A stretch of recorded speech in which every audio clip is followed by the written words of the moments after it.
로마서는 신앙 성경 중에 가장 비중이 높은 그런 성경입니다. 인류 기독교 역사 속에서 아주 중추적인 역할을 했던 사람들이 이 로마서의 말씀에서 영감을 받고 말씀을 깨닫고 그들의 삶을 돌이켜서 어떤 이들은 종교개혁을 하기도 하고 이런 놀라운 일들을 해냈습니다. 그 로마서 중에 완전히 어떤 엑기스가 있는 부분이 어디냐? 그게 8장이에요. 오늘 우리가 지금 보고 있는. 그러니까 신약 성경 전체를 봤을 때 비중이 가장 높은 부분이 로마서인데 그 중에서도 이 8장은 대단한 비중을 갖고 있는 부분이다. 그러니 얼마나 중요한 부분인가 하는 거죠.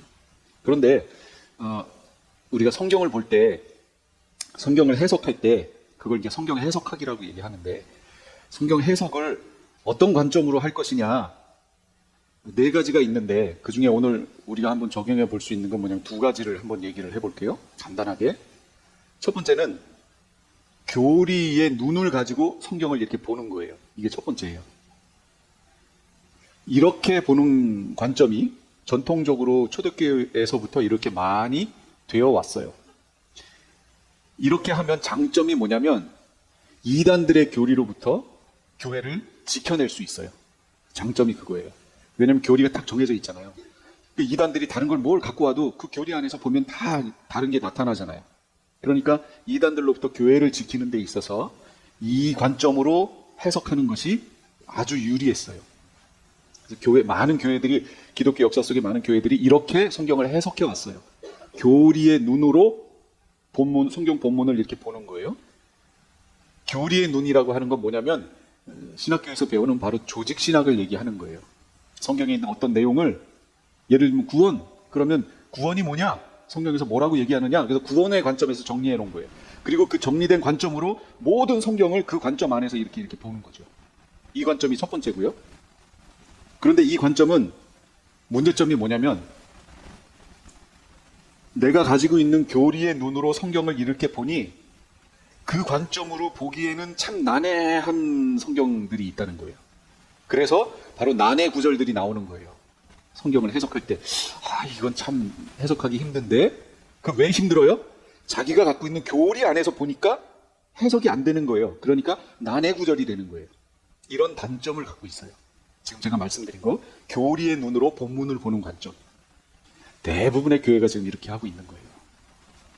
또 하나 주된 관점은 뭐냐면 그게 아니고 본문 자체가 우리의 교리나 이런 것들을 판단하고 말할 수 있도록 해야 한다라는 거죠. 본문 자체가, 성경 자체가. 저는 이 부분을 취해요. 그래서 계시록 강의할 때도 우리가 교리의 눈 때문에 성경을 왜곡하고 있는 부분들을 성경 본문을 가지고 이렇게 제가 계속 얘기했잖아요. 본문에서 이렇게 얘기한다. 이렇게 되면 장점이 뭐냐면 난해 구절이 적어져요. 난해 구절이. 왜냐? 그냥 성경 본문 그대로 보니까. 예. 대표적인 예가 뭐냐면 히브리서 6장이나 9장이나 여기에 있는 내용들이에요. 뭐냐면 한번 비침을 얻고 성령에 참여한 바 되고 하나님의 내세의 말씀을 맛보고도 타락한 자들은 다시 새롭게 하여 회개케 할 수 없나니 이 구절이 있어요. 여러분은 이 구절을 어떻게 봐요? 이걸 교리의 눈으로 이렇게 보면 이게 난해 구절이 돼버려요. 왜냐? 우리가 일반적으로 갖고 있는 개혁주의 신학적 관점의 교리는 배교가 없거든요. 하나님의 은혜로부터 떨어져 나감이 없어요. 그런데 여기는 분명히 떨어져 나가잖아요. 그 모습이 보여지잖아요. 그러니까 그 교리의 눈으로 봤을 때 이건 난해 구절이 돼버리는 거예요. 근데 저는 그렇게 보면 안 된다라고 얘기했죠. 그냥 본문 자체가 교리라든지 이런 거를 규정하고 판단하게 만들어야 된다. 그냥 한번 비침을 받고 성령에 참여한 바다고 선한 말씀, 내세에 대한 선한 말씀을 다 맛보고도 타락한 자들은 다시 새롭게 하여, 이미 새로웠죠. 예, 다시 새롭게 하여 회개케 할 수 없다. 분명히 얘기하잖아요, 성경이. 그러면 그냥 그 성경대로 보자. 저는 그 관점을 취해요. 그러고 나면 성경에 있는 난해 구절이 상당히 줄어들어요. 예, 줄어들어요. 우리가 알고 있는 교리 안에 묶으려고 하니까 난해 구절로 빠지는 거예요. 오늘 이 본문도요. 이 본문은 상당히 애매한 그런 요소가 있어요. 그래서 오늘 제가 어떻게 할 거냐면 한 구절 한 구절을 이렇게 보면서 설명을 할 거예요. 오늘은 그렇게 할 수밖에 없어요. 한번 잘 보세요. 그런데 이것을 보기 전에 우리가 지난번에 했던 내용들을 잠깐 점검할 필요성이 있습니다. 왜냐하면 이걸 놓치고, 지난번에 했던 내용을 놓치고 이걸 보면 또 백지로 돌아가서 여러분 다시 시작하게 돼요. 그래서 그 부분을 제가 설명을 드리려고 해요. 자, 여기 보세요. 우리가 죄의 종에 있을 때의 모습이라고 얘기했죠. 저게 죄의 종으로 있을 때의 모습이에요. 저건 자연인 상태예요. 구원받지 못한 자연인 상태의 죄의 종으로 있을 때예요. 저 줄이 저렇게 있는 것은 죄가 왕노릇하고 우리는 거기에 묶여서 끔쩍도 못하고 죄가 시키는 대로 한다는 걸 말하는 거예요. 그러니까 죄의 권세 아래 있다. 그러니까 죄에 대해서 종노릇하고 있다. 이걸 지금 상징적으로 표현한 거예요. 저 때는 죄의 완벽한 통치가 있어요. 우리가 거부할 수 없어요. 우리의 의지로 저 죄를 거부하고 선을 선택할 수 있는 이런 능력이 우리에겐 없어요. 왜냐하면 저 끈에 묶여있기 때문이에요. 죄가 왕노릇하기 때문에 그래요. 그런데 예수 그리스도께서 오셔서 오늘 본문에도 3절인가 4절에 계속 나오죠? 3절에 예수 그리스도의 대속으로 말미암아 이 줄이 어떻게 됐어요? 끊어졌어요. 줄이 끊어졌어요. 그러면 저 끊어진 상태의 나를 어떻게 됐다고 표현해요, 성경에서는? 죄로부터 자유로워졌다. 또 오늘 본문 2절에는 뭐라고 그래요? 해방되었다. 이렇게 표현하는 거예요. 다시요, 이 부분이 너무 중요해서 그래요. 줄이 끊어졌어요. 이 얘기는 뭐냐면 죄의 권세로부터 옛날에는 묶여서 꼭두가시처럼 움직였는데 이제는 그 줄이 끊어졌어요. 그러니까 나는 어떻게 된 거예요? 자유로워졌어요. 내 마음대로 움직일 수 있어요. 이걸 다른 말로 해방됐다 이렇게 표현하는 거예요. 자유로워졌다, 해방됐다. 그러면 그것은 뭘 말하는 거냐면 내가 이제 죄에 대해서 저항하고 거부할 수 있게 됐다. 이걸 말하는 거예요. 이게 너무 중요해요. 여러분 이렇게 이거 마음속에 새겨 놓으셔야 돼요. 자유로워졌다, 해방됐다는 얘기는 뭘 말하는 거냐면 내가 죄에 대해서 거부하고 저항하고 대항할 수 있게 됐다. 옛날에는 그렇게 못했는데 이제는 그런 위치에 서게 됐다를 말하는 거예요. 이해가 되셨어요? 내가 자유로워졌다, 해방됐다가 여러분 오해가 뭐냐면 나는 죄로부터 이제 자유로워졌어, 해방됐어. 이제 내가 어떤 행동을 취해도 죄하고는 아무 상관없어. 여러분 이렇게 해석하면 안 된다고요. 성경이 그렇게 얘기한 적이 없어요. 지금 제가 한 얘기 이해되셨나요? 이게 너무 중요해서 그래요. 내가 마음대로 이제 해도 돼. 마음대로. 이게 자유가 아니라고요.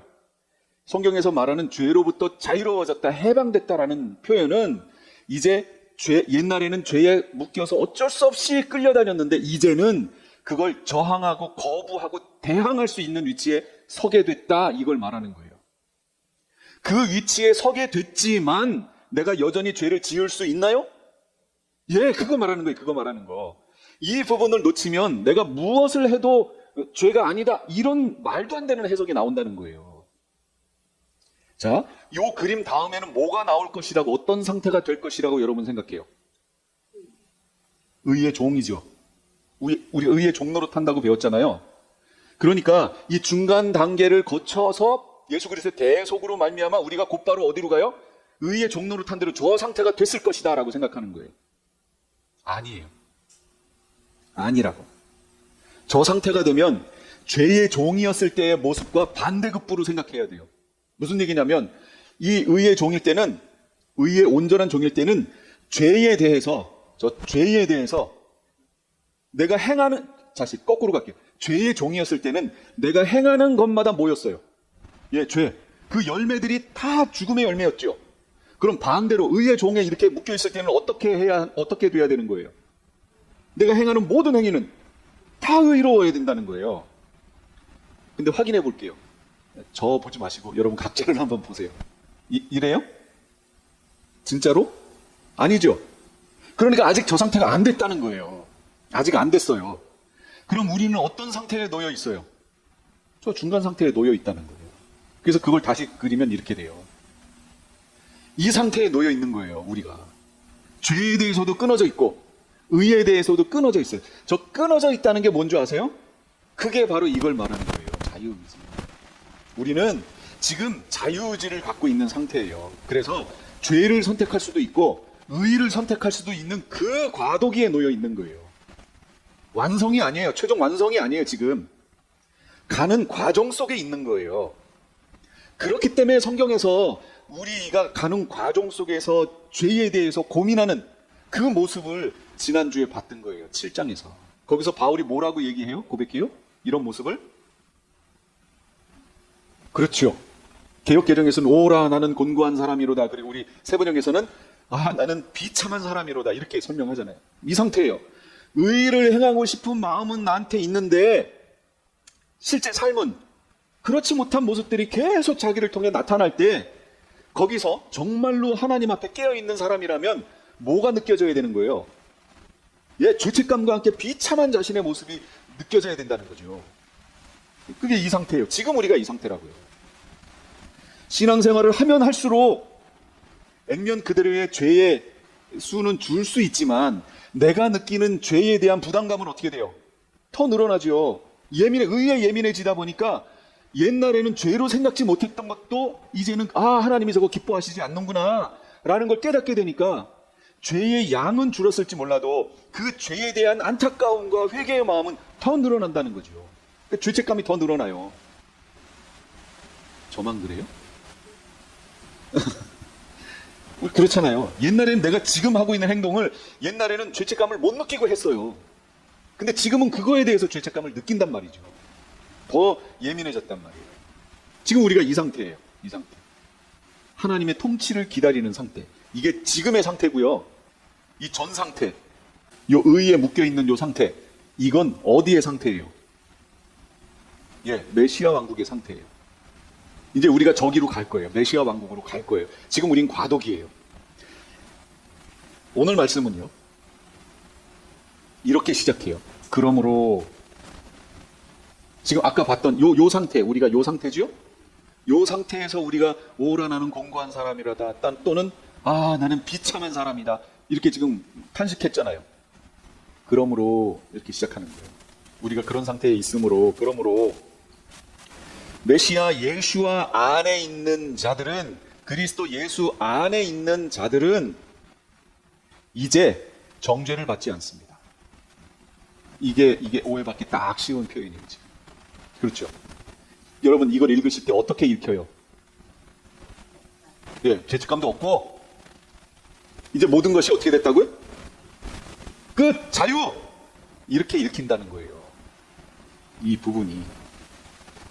여기에 여러분 본문 보세요. 8절 같이 읽어볼게요. 마이크로 읽어주세요. 시작. 그러므로 그리스도 예수 안에 있는 사람들은 정죄를 받지 않습니다. 여기에 단어 하나가 빠졌어요. 윈이라고 하는 단어 하나가 있는데 그게 무슨 뜻이냐면 지금, 이제, 현재라는 부사예요. 이 부사가 원어에는 있는데 여기 해석에는 그 부사의 내용이 빠졌어요. 그 부사를 집어넣으면 그러므로 메시아 예수 안에 있는 자들은 이제 또는 지금 현재 지금 정죄를 받지 않습니다. 이런 얘기가 돼요. 여기 정죄 받는다라는 이 의미를 한번 먼저 짚어보고 넘어갈게요. 정죄 받는다. 이건 뭐냐면 죄로 정해진다는 거죠. 결론은 그 단어의 뜻은 그거예요. 그런데 결론적으로 이 지금 정죄 받는다는 얘기는 결과가 어떻다는 얘기냐면 하나님의 사랑에서 완전히 끊어져서 영원한 지옥 형벌에 처하게 되는 것을 말하는 거예요. 정죄 받으면 그렇게 돼요. 나중에 정죄 받으면 하나님의 사랑에서 완전히 끊어지고 영원한 지옥 형벌로 들어가게 되는 것. 그런데 그리스도 예수 안에 있는 자들은 이제 이런 정죄를 받지 않습니다. 이렇게 지금 얘기하는 거 아니에요. 여기 정죄를 받지 않는다, 정죄 없음이라는 얘기는 지금 현재 적용된, 잘 들어보세요, 언약적 판결을 말하는 거예요. 언약적 판결. 하나님이 그렇게 언약하셨다는 걸 말하는 거예요. 그렇게 약속하셨다는 거예요. 그리스도 예수 안에 있으면 언약적으로 정죄받지 않아 라고 결정하셨다는 거예요. 언약적이에요. 약속하셨다는 거예요. 그러니까 이렇게 이해하면 안 돼요. 지금 이후로 아무 조건도 필요 없이 자동적으로 내가 하는 모든 행동에 대해서 다 면책된다. 우리가 이거를 그냥 겉으로만 읽으면 그렇게 읽히잖아요. 그 뜻이 아니고 자동으로 면책된다고 하는 자동 면제권을 말하는 게 아니고 언약적으로 그렇게 해줄게 라고 하는 약속이 판결이라고요. 약속이라고요. 약속에 의한 선언이라고요. 그러니까 이 말씀을 보고 방종하면 안 된다는 거죠. 방종하면 안 돼요.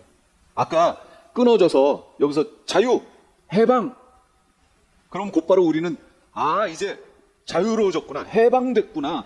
그러니까 이제 내가 어떠한 삶을 살아도 어떤 모양을 취해도 나는 해방됐어. 이제 끝. 죄하고 나랑은 끝이야. 이런 의미로 자유와 해방을 이해하면 안 된다고 제가 얘기했죠. 자유와 해방은 그 의미가 아니고 이제 예전에는 죄에 묶여 있었는데 이제는 그 묶여 있던 것에서 풀려나서 내가 죄에 대해서 저항하고 대항하고 싸울 수 있게 됐다는 걸 의미하는 거라고 얘기했잖아요. 그게 자유와 해방을 말하는 거예요. 그러니까 여기 있는 정죄 없음, 정죄받지 않는다는 이것도 내가 어떠한 삶을 살아도 자동으로 다 면제돼서 나는 결과적으로 끝에 가서 정죄 없음. 나는 무조건 천국으로 갈 거야. 가게 될 거야. 이렇게 이해하면 안 된다고요. 정죄받지 않는다. 해방되었다. 이런 얘기들을 잘못 오해한 거라는 거예요.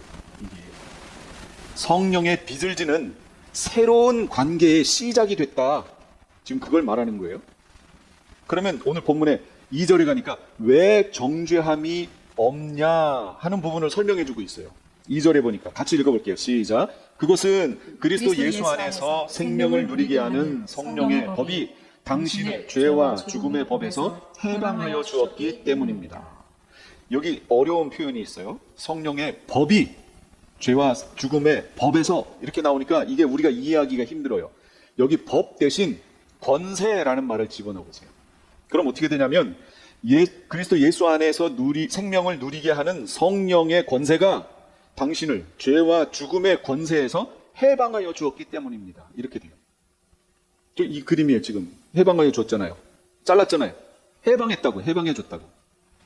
저기서 해방을 안 시켜주면 우리는 어떻게 돼 있는 상태라고요? 묶여 있는 상태, 꼭두각시. 그래서 행하는 것마다 죄예요. 그러면 그 사람의 마지막은 뭐예요? 정죄받는 거죠. 그런데 저기서 끊어졌다고. 끊어져서 우리로 하여금 해방을 시켜놨어요. 우리가 이제 죄를 대항할 수 있는 위치에 세워놓으셨다고. 여기까지만 봐도 우리는 이 구절을 1, 2절을 어떻게 해석하냐면 내가 무엇을 해도 자동으로 다 면제되어 나는 최종적으로 구원을 받게 된다라고 이해하기 쉽다는 거예요. 그래서 이 부분이 되게 중요해요. 오죽 중요하면 여러분 킹제임스 성경을 한번 보세요. 킹제임스 성경을 보시면 여기를 어떻게 표현하고 있냐면 1절 보세요. 제가 읽을게요. 그러므로 이제 그리스도 예수 안에 있는 자들에게는 결코 정죄함이 없나니 그들은 육신을 따라 행하지 아니하고 성령을 따라 행하느니라 하는 구절이 첨가되어 있어요. 원문에는 헬라어 원문에 가장 가까운 게 네슬 알란드 28판까지 나왔다고 그랬죠. 그게 가장 가까워요. 옛날에 있던 것부터 다 종합해서 저기를 한 거거든요. 그게 가장 원문에 가까워요. 거기에는 그들은 육신을 따라 행하지 아니하고 성령을 따라 행하느니라 라는 구절이 없어요. 이건 제가 보기에 킹제임스 그 만들 때의 헬라어 그 판이 이 부분이 성경 해석이 난해하니 여기에다가 누군가가 설명을 첨가한 거예요. 첨가해서 거기다 기록해 놓은 것을 킹제임스 판이 되면서 들어간 거예요. 본문으로. 그러니까 여기 뭐라고 지금 이걸 읽은 사람이 여기를 설명해 놨냐면 이제 그리스도 예수 안에 있는 자들, 그럼 이 그리스도 예수 안에 있는 자들을 어떻게 풀어놨냐면 그들은 육신을 따라 행하지 않고 성령을 따라 행하느니라 이렇게 해석해 놓은 거예요. 보세요. 여기에서 자유케 됐어요. 자, 이제 자유케 됐지만 여전히 우리가 육신을 따라 행하면 어떻게 돼요? 죄를 짓는 거지요. 그런데 그리스도 예수 안에 있는 자들을 이 킹제임스 성경은 어떻게 정의하고 있어요? 그들은 누구라고요? 성령을 따라 행하는 자들이라고 얘기를 해주고 있어요. 성령을 따라 행하는 자들이다. 보세요. 그러면 성령을 따라 행하면 우리의 삶에서 맺혀지는 열매가 뭐예요? 성령의 열매, 의잖아요. 그러니 정죄받을 일이 없죠. 성령을 따라 행하니까 이해가 되시죠? 이 설명 주석이 여기 첨가되면서 로마서 8장 1, 2절의 내용이 해석이 되는 거예요. 그런데 여기에서만 해석되는 게 아니에요. 이 뒤로 가면 그게 맞다라는 것을 확증을 해줘요. 뒤에 가서. 자, 이제 계속 볼게요. 3절에 그러면 왜 이렇게 죄로부터 해방시켜 주셔야만 했나라는 거죠. 왜냐하면 육신의 연약함 때문에 율법의 의를 우리 인간 스스로 이루어낼 수 없기 때문에, 우리 육신의 연약함 때문에 율법의 의를 우리가 이루어낼 수가 없어요. 맞지요? 여러분 스스로 노력해서 율법의 의의 수준에 여러분 도달할 수 있어요? 율법을 다 행해서 하나님이 그래 의롭다라고 할 수준에 여러분 이룰 수 있는 사람이 있어요? 없어요. 시작부터 안 돼요. 왜요? 태어날 때부터 죄인으로 태어나잖아요. 대표와 연합의 원리에 의해서. 그러니까 시작부터 이건 할 수 없어요. 그런데 하나님께서는 이 율법의 의를, 하나님은 율법을 포기하신 적이 없어요. 세상 끝날 때까지 율법의 1.1핵이라도 버려지지 않는다고 그래서 다 성취된다고 그랬어요. 그러니까 성경 해석을 하면서 율법은 나쁜 거고 율법은 폐해졌고 이제부터는 율법이 아니고 이렇게 얘기하면 안 돼요. 무슨 얘기인 줄 아시죠? 그러나 제가 여기서 말하는 건 율법 조항을 말하는 게 아니에요. 하나님이 율법을 주신 그 뜻을 말하는 거죠. 하나님은 율법의 의를 이 땅 가운데서 우리 인간들이 이루며 살기를 지금도 원하고 계세요. 지금도. 그런데 우리가 그걸 할 수 있다고요? 없어요. 성령을 따라 행하는 이것이 바로 율법의 의를 이루는 거예요. 자, 그게 여기 본문에 있어요. 우리가 시작할 수 없으니 하나님께서 이걸 시작해 주신 거예요. 시작해 주신 거예요. 어떻게? 아들을 죄된 육신을 지닌 그 모습으로 보내셔서 그 아들의 육신에다가 아까 정죄에 나왔죠? 정죄를 하신 거예요. 그래서 그 아들을 십자가에 못 박아 죽이신 거예요. 원래 아들은 죄가 없는데. 누구 때문에? 우리 때문에. 우리의 죄를 그 아들에다가 전가시켜서 정죄를 시켜서 그 아들의 육체를 죽이신 거예요. 그것을 통해 우리에게 대속의 은혜를 하나님이 시작시켜 주신 거죠. 그 대속의 은혜에 참여하는 자들, 대표와 연합의 원리예요.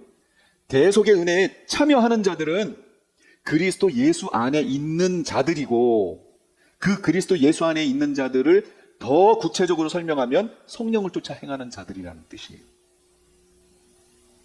그런데 4절에 아주 중요한 말씀을 해주고 있어요. 이렇게 해주신 것은, 이 대속의 은혜를 주신 것은 육신을 따라 살지 않고 성령을 따라 사는 우리가 율법이 요구하는 바가 뭐예요?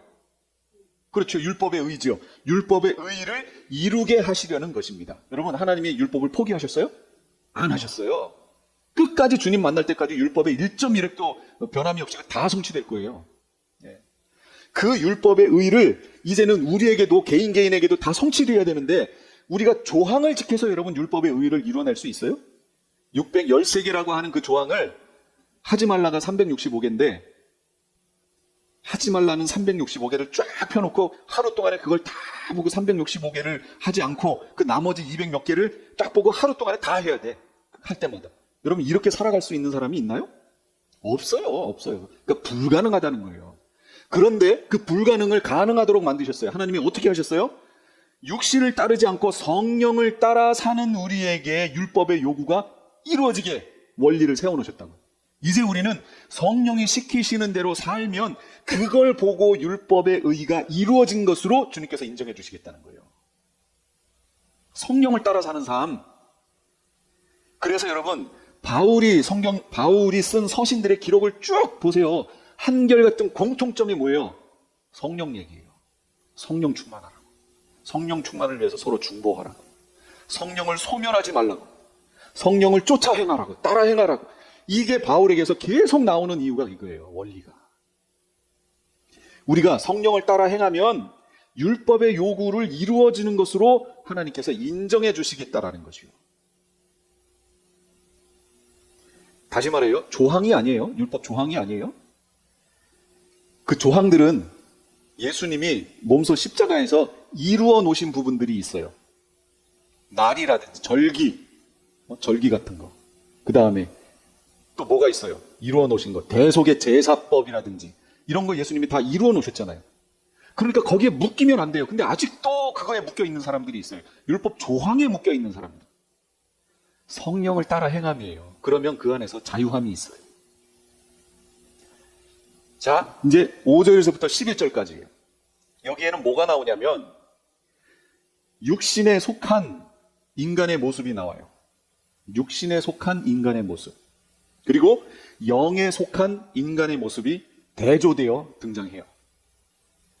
그냥 제가 쭉쭉 정리해 놓고 그냥 넘어갈게요. 육신에 속한 사람들의 특징이에요. 육신에 속한 것을 생각하게 돼요. 그건 꼭 죽음이에요. 하나님께 품는 적대감을 가지고 있어요. 이 육신에 속한 사람들은. 하나님의 법을 따르지도 않아요. 하나님의 법에 복종할 수도 없어요. 그러니까 하나님을 기쁘시게 해 드릴 수도 없어요. 육신에 속한 사람들.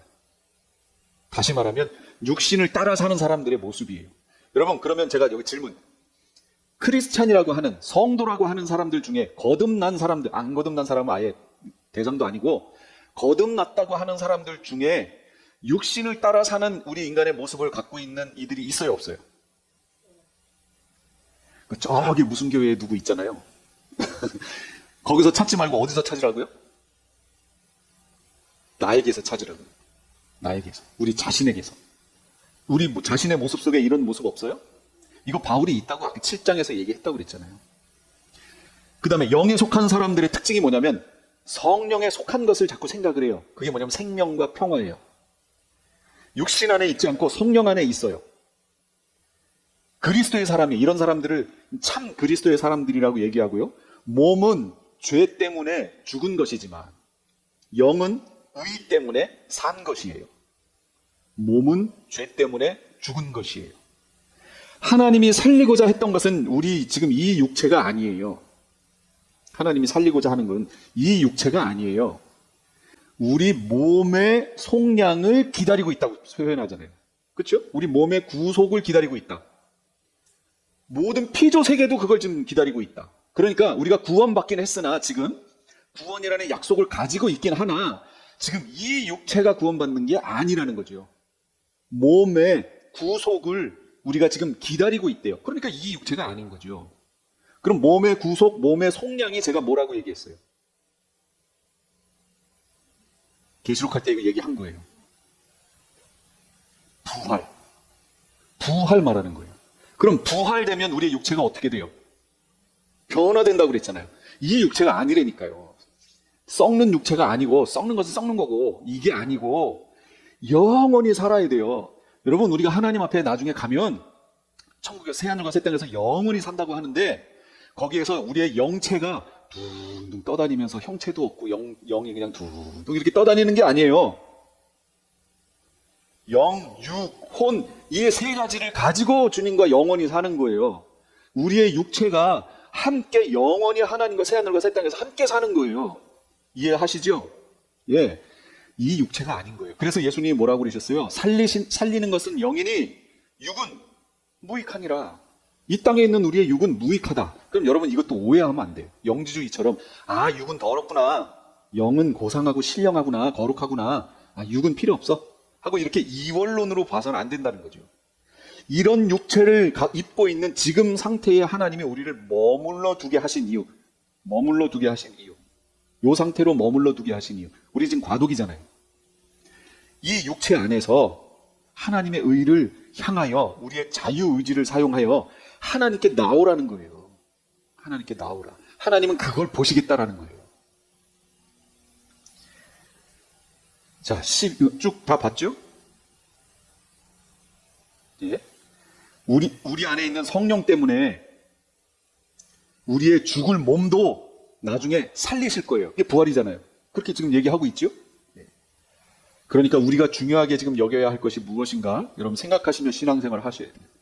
자, 12절부터 17절. 여기 이제 중요한 내용이 나와요. 우리 앞에서 봤던 내용들을 다시 증명해주는 내용이 나와요. 성도는 성령에게, 다시 말하면 하나님께 빚진 자들이에요. 그렇죠? 우리의 구원의 시작 누가 하셨어요? 예, 하나님이 다 하셨잖아요. 우리 편에서 한 거 있어요? 구원을 얻기 위해서? 거듭나기 위해서 우리 편에서 한 거 있어요? 하나도 없어요. 시작 하나님이 하신 거예요. 그걸 성취되도록 그 모든 조건, 여건, 예수 그리스도의 대속, 대신 죽으심, 이것도 예수님이 하신 거잖아요. 하나님이 하신 거잖아요. 우리가 한 거 아니죠? 우리가 했던 일은 뭐밖에 없어요? 그 예수님을 죽인 것밖에 없잖아요. 십자가에. 우리 죄 대신해서. 죽이는 그 일밖에 한 게 없어요. 그런데 그 일을 통하여 대속이라고 하는 그 조건을 하나님이 만들어 놓으시고 그걸 우리에게 적용시키셨어요. 그 적용시킬 때도 우리 편에서 한 게 아무것도 없어요. 내가 받아들였으니까 내 속에 그게 들어왔지. 아니요. 내가 받아들일 수 없는 상태였는데 이게 전적인 무능력이었어요. 무력함이었어요.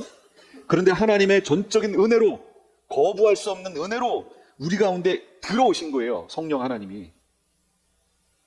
왜 그렇게 하셔야만 되냐면 우리가 가지고 있는 자유의지로는 저 죄의 종이었을 때 저 상태로는 의를 선택할 수 있는 능력이 없기 때문이에요. 전혀 없어요. 전혀 없어. 거기에다가 아무리 좋은 걸 옆에 갖다 놓으면 뭐해요? 그 죄라는 그 폭군이 우리를 묶어서 손이 여기 닿지 않도록 계속 이렇게 띄워놓으면 아무리 좋은 게 내 옆에 있어도 나는 이걸 먹을 수가 없어요. 그런 상태였는데 어떻게 우리의 공로로 우리가 결정했다고 얘기할 수 있어요? 없어요. 원리상. 그러니까 이 구원의 시작은 누가 하신 거라고요? 하나님. 하나님의 거부할 수 없는 은혜로 우리 가운데 하나님이 그 일을 시작하셨어요. 그래서 요한복음에서도 성령으로 난 사람은 다 이렇다라고 설명하시면서 뭐라고 그랬어요? 성령으로 난 자는 바람이 임의로 불매, 자기 마음대로 불매, 어디서 와서 어디로 가는 것을 알지 못하는 것처럼 성령으로 난 사람은 그렇다, 그 얘기예요. 여러분, 성령이 언제 여러분에게 오셨어요? 알았어요? 아, 성령이 지금 여기 돼요? 몰라요. 성령이 어떻게 임하는지 우리가 어떻게 알아요? 그런데 그 성령이 임하시니까, 그 바람이 부니까 그 나무 가지가 흔들리더라는 거예요. 그 성령 하나님이 우리 속에 영향력을 행사하시니까, 들어오시니까 우리 속에서 어떤 반응이 났어요? 아멘이 되더라는 거예요. 옛날에는 아니었는데, 옛날에는 그렇게 내가 거부했는데 어느 순간에서부터 믿어지는 거예요. 희한하죠? 왜 믿어질까요? 내가 결정했다고요? 아니요. 그렇게 할 수 없다니까요. 우리의 본성 자체가. 그런 우리에게 성령 하나님이 오셔서 우리 속에 역사하니까 어느 날 갑자기 눈이 떠지는 거예요. 하나님이 믿어져요. 이런 놀라운 일이 우리 가운데 일어났다고요. 그러므로 우린 빚진 자예요. 빚졌어요.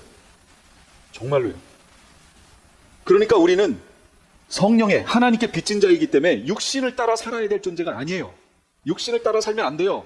이제는 빚진 성령을 따라 우리가 생활해야 된다. 그런데 이제 13절의 문제가 나오는 거예요. 그래서 여기서 해석을 해주는 거예요.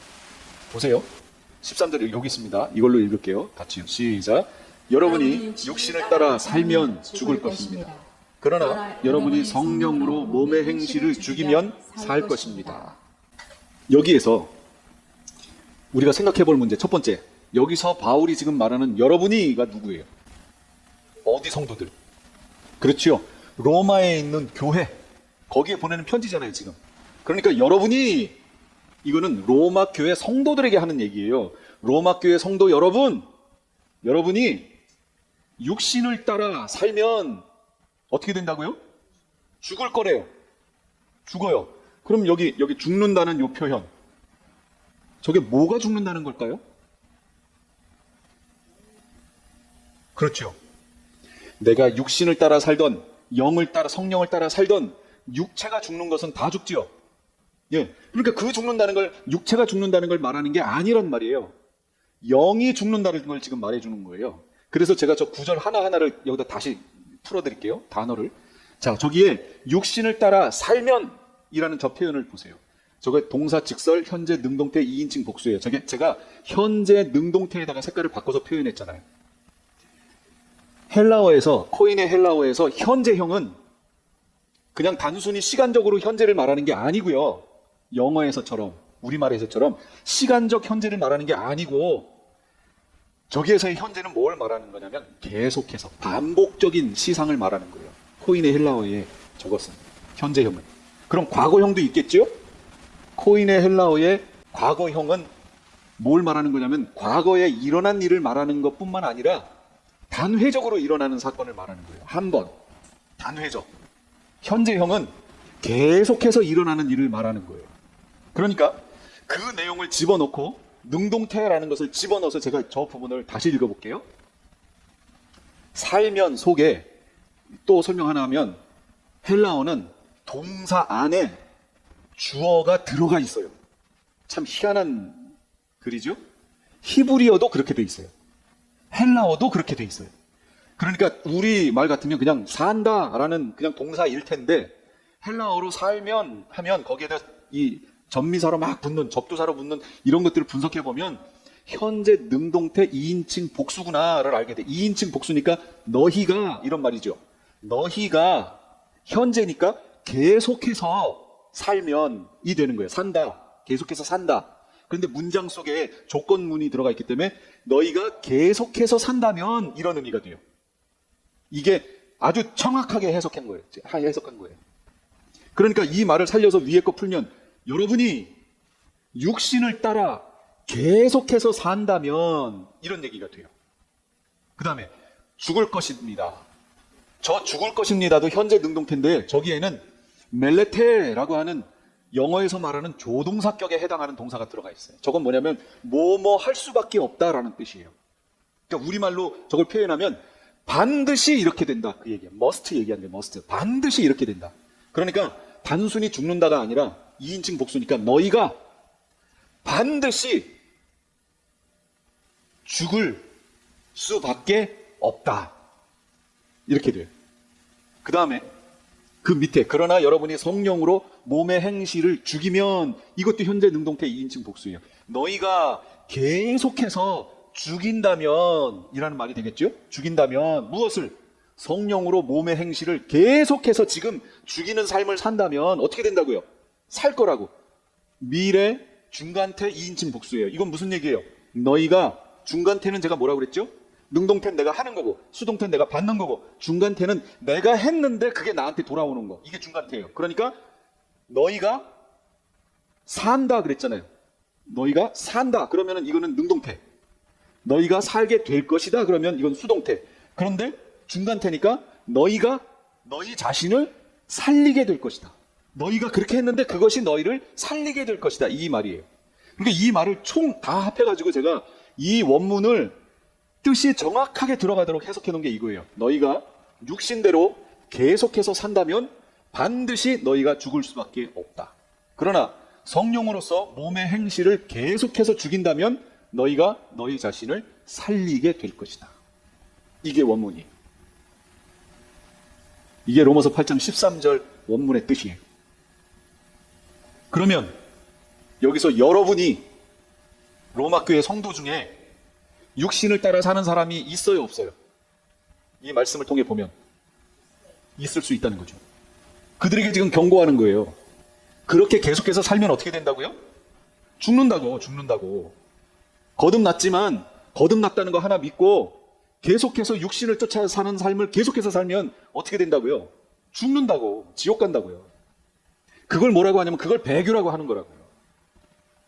그게 히브리서 6장하고 9장하고 여기서 계속 강조하는 건데 교리로 그렇게 될 수 없다라고 결정을 내려놓고 그 결정된 눈으로 성경을 계속 보니까 이런 경고는 계속 성경에서 말씀하고 있는데 교리의 눈으로 이걸 다 가려버리는 거예요.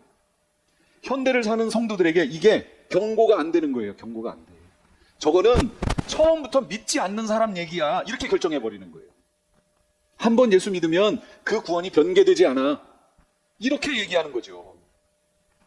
이게 말도 안 되는 성경 해석이라고요. 그래서 저는 계속 계시록 할 때도 얘기하지만 하나님의 말씀이 교리를 보고 교리를 판단하게 해야 돼요. 교리의 눈으로 성경 본문을 보면 성경 본문을 왜곡시켜버려요. 그러니까 성경 본문을 보고 그 본문을 풀어서 성경 신학적으로 성경을 먼저 보고 그 다음에 교리를 보라. 교리를 규정하라. 그 얘기죠. 제가 그래서 구원론의 흐름에 대해서 요한이 보는 관점과 바울이 보는 관점이 다르다고 얘기했잖아요. 요한의 관점은 뭐라고 그랬어요? 이미 영생이 내 안에 있다. 이미 영생이 내 안에 있다. 이 영생을 가지고 영생을 지켜내며 우리는 가는 것이다. 그런데 요한계시록에 가니까 뭐라고 그래요? 그걸 지켜내지 못하면 거기서 탈락한다. 요한은 이렇게 얘기하는 것이고 바울은 약속을 주셨다 우리에게. 그 약속이 성취될 것에 대한 보증으로 성령을 주셨다. 그러니 성령을 소멸하지 말고 성령을 따라 행하라. 그리고 약속의 성취의 자리까지 와라. 그런데 중간에 이 성령을 소멸해버리면 약속의 성취를 보지 못한다. 이게 바울의 관점이라고 그랬잖아요. 이게 성경신학적 관점이에요. 그래서 요한서신을 읽을 때는 요한이 구원을 어떻게 얘기했는지를 관점을 알고 요한서신을 읽어야 되는 거고요. 바울서신을 읽을 때는 바울이 어떤 관점으로 구원을 얘기했는지를 알고 바울서신을 봐야 돼요. 그런데 그게 아니고 조직신학이라는 건 뭐냐면 그 모든 것을 하나로 통합해 놓은 거예요. 하나로 통합해 놓은 관점으로 요한복음하고 바울서신을 이렇게 보니까 표현에 문제가 있잖아요. 표현이 다르잖아요. 그러니까 난해 구절이 나오는 거예요. 해석할 때. 그래서 그런 난해 구절이 나오면 이제 성경을 어떻게 해석하는 줄 아세요? 상징, 이 표현은 상징적 표현이야 하고 넘어가는 거예요. 저는 학교에서 신학교에서 배울 때 그 관점으로 성경을 배웠어요. 제가 학교에서 배울 때의 관점은. 그러나 이제는 그렇게 보지 않기로 결정한 거예요. 그냥 성경 본문이 뭐라고 말씀하시는지를 먼저 보고, 내가 지금 바울 서신을 보고 있으면 바울이 어떤 관점으로 구원을 설명하고 있는지를 보고 그 관점 안에서 교리라든지 이런 것도 같이 대놓고 보겠다. 그러다 보면 성경에서 우리에게 경고하고 있는 부분들이 보여져요. 구원에 대해.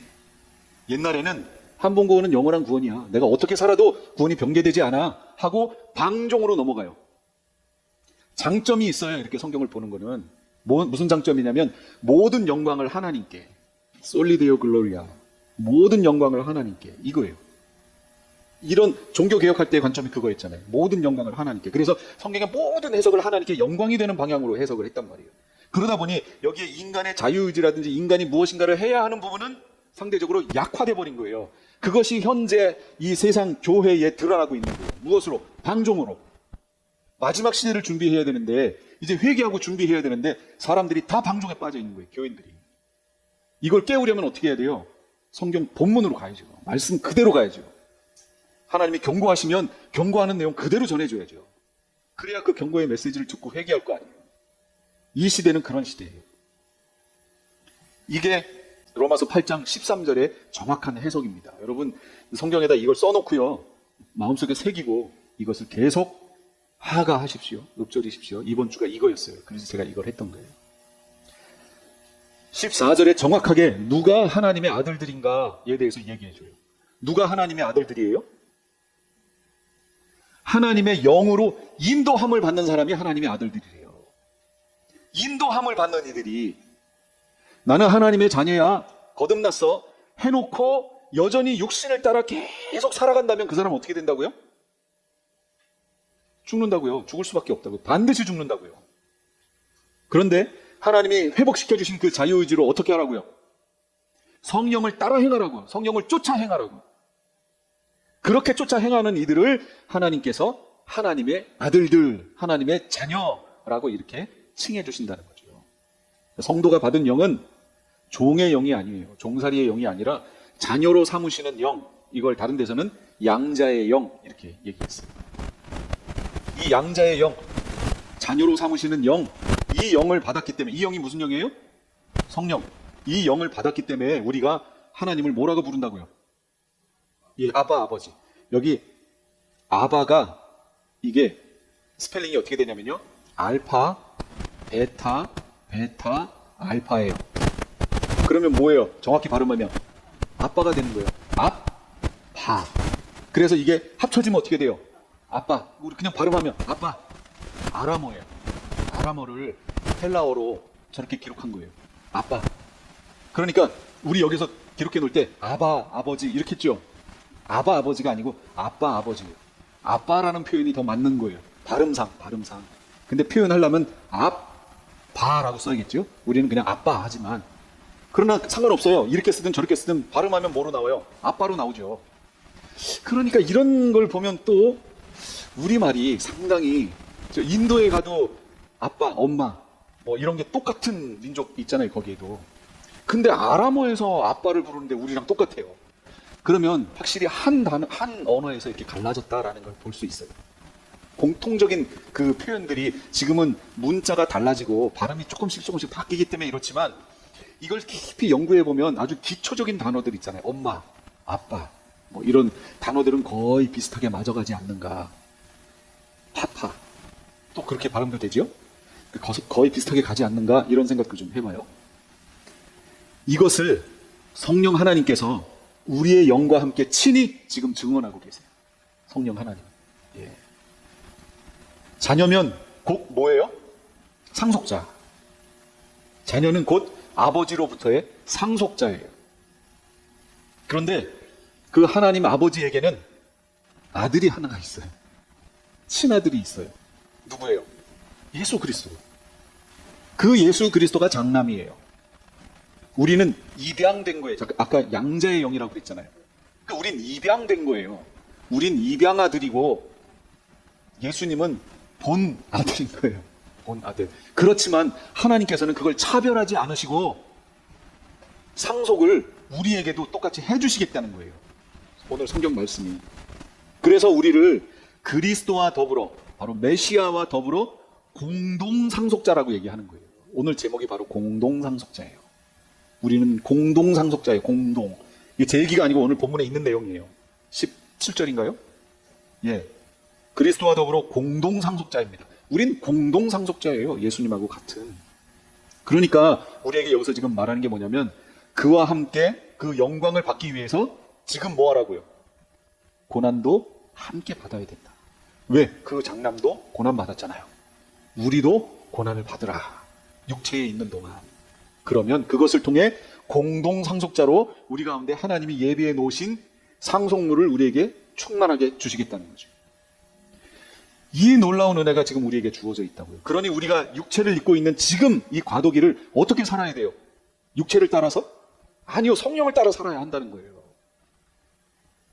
이 습관이 중요해요.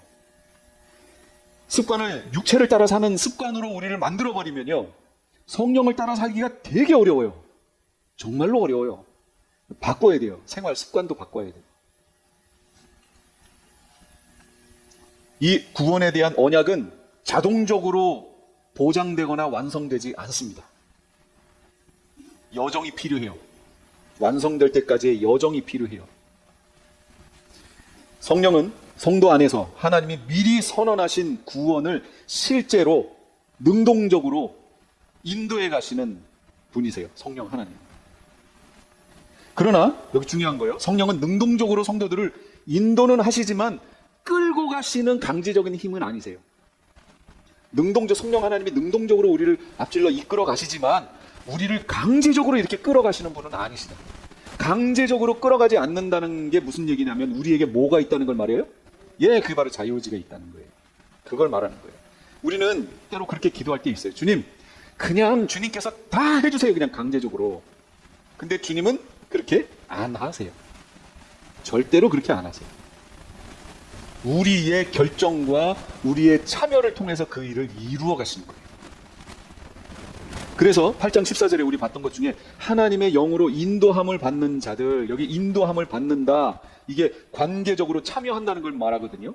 강제적으로 끌려가는 자들이 아니고 내가 의지적으로 그 인도하심에 따라가는 것, 이걸 다른 말로 동행이라고 얘기하는 거예요. 동행. 우리는 성령 하나님과 동행하는 관계예요. 지금 그 단계에 놓여 있는 거예요. 우리 혼자 가지 않습니다. 주님은 우리가 알던 모르던 우리와 끝까지 함께 계시겠다고 약속하셨잖아요. 그러니까 우리와 함께 계속해서 동행하고 계세요. 배교는 뭐냐면 성령 하나님이 떠나시는 게 아니고 내가 떠나는 거예요. 그 가는 약속의 언약의 자리로 가는 과정에서 성령 하나님이 나와 가시다가 떠나시는 게 아니고요. 그 가는 여정에서 내가 성령 하나님을 떠나 나오는 거예요. 성령 하나님은 계속 그 언약의 자리로 가시거든요. 내가 떨어져 나오는 거, 그걸 배교라고 하는 거예요. 그렇게 하지 않고 우리 의지로 계속해서 성령 하나님이 인도하시는 대로 따라가고 그 성령 하나님과 동행하시는 우리 성도님들 다 되시기 바랍니다. 기도하겠습니다.